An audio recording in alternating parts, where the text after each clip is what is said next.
Today we're harvesting dinner straight from the garden. The tomatoes are absolutely exploding right now. The herbs are thriving and we ended up picking over a kilo of cherry tomatoes and 1.2 kilos of slicing tomatoes, along with chilies, coriander, dill, parsley, pak choi and fresh ginger. And instead of letting it all just sit on the bench looking pretty, we're turning part of today's harvest into a homemade Thai chicken coconut curry using ingredients picked right here from the garden, including lemongrass we harvested months ago and froze. This is honestly my favourite part of growing food, not just harvesting it but turning it into something real for the dinner table. So let's go pick dinner. Look how insane this tomato plant has become. This is the sun gold, a cherry tomato, and that's the honeybee. And I think I have 2 plants on each side and it's just become a jungle over this archway. So I need to pick a heap of these cherry tomatoes. I've been picking tons of these cherry tomatoes. It is so prolific, the sun gold. Honeybee, not so much. And I grew the honeybee because someone said they don't split like the sun gold, but they taste as good. But I do not agree. I think the sun gold is the best tasting cherry tomato I've ever had.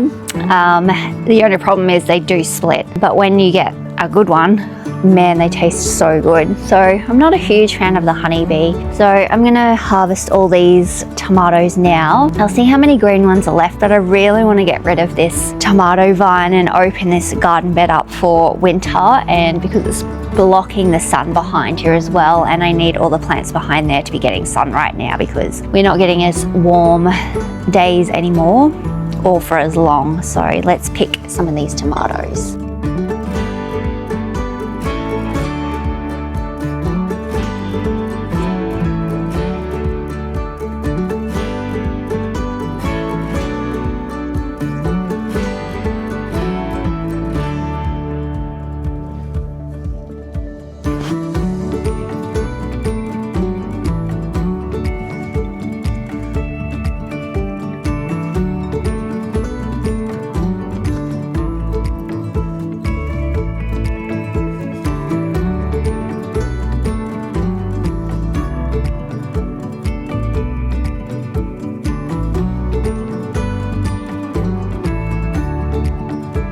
On the other side of the house, I still have a few tomato plants producing, mainly slicing tomatoes that were well overdue to be picked. Some of the big ones had split from all the heavy rain that we had received over the last few days, but they were still edible.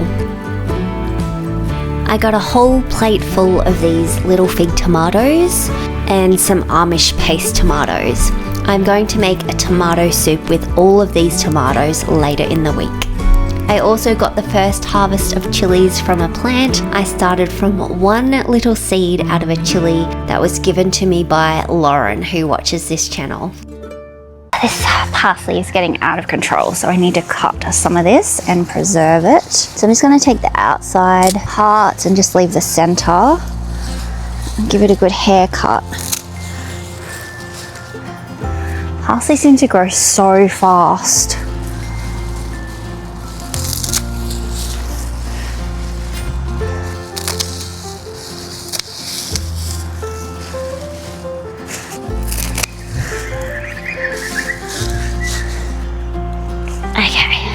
Do for that. And I want to take some of this dill as well because that's looking quite healthy and big now. I don't want it to get too much bigger than this because we might risk it going to seed, and I don't want to risk it getting powdery mildew either. So I'm going to take some of this now.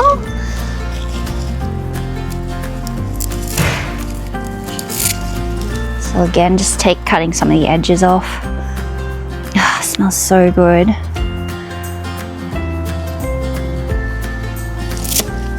Don't cut it too low because the new shoots are growing up from the bottom.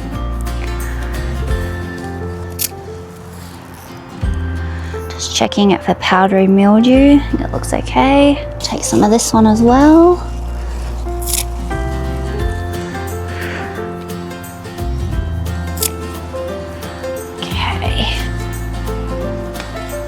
Nice herb harvest there. Okay, I want to grab one of these pak choi for dinner as well. I think I'm going to take all of these out now because they are pretty much done. And I want to plant something else in here. These cos lettuce are forming the nicest heads I've ever seen. Maybe because I've just left them and haven't touched them. Normally I take off the outer leaves to eat, but I've just left these ones and they seem to be forming these really tight heads. So maybe that's a key to forming cos lettuce heads. But definitely going to pick this one because that one looks really good. So I can harvest that for dinner. These did get hammered by slugs, so I actually put eggshells all around the outside, which helped, but I think there was grasshoppers eating them too. Oh look, there's a slug right there. Slugs love pak choi.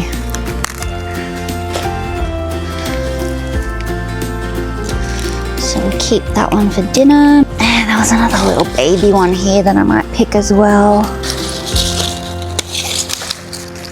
That one's looking pretty good too. Taking our leaves off. I think that's about it. The rest of these look pretty damaged, so I'll take those out later. Carrots are looking good, and I need to pick some coriander for dinner as well.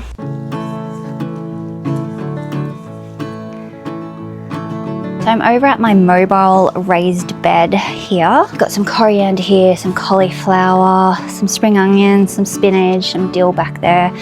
But I want to pick this coriander and I'm actually going to pull it out from the roots because I need the roots for the coconut chicken curry that I'm making for dinner tonight. So normally I would just cut bits off and let it keep growing, but I usually grow coriander for this recipe, so that's why I'm taking the roots.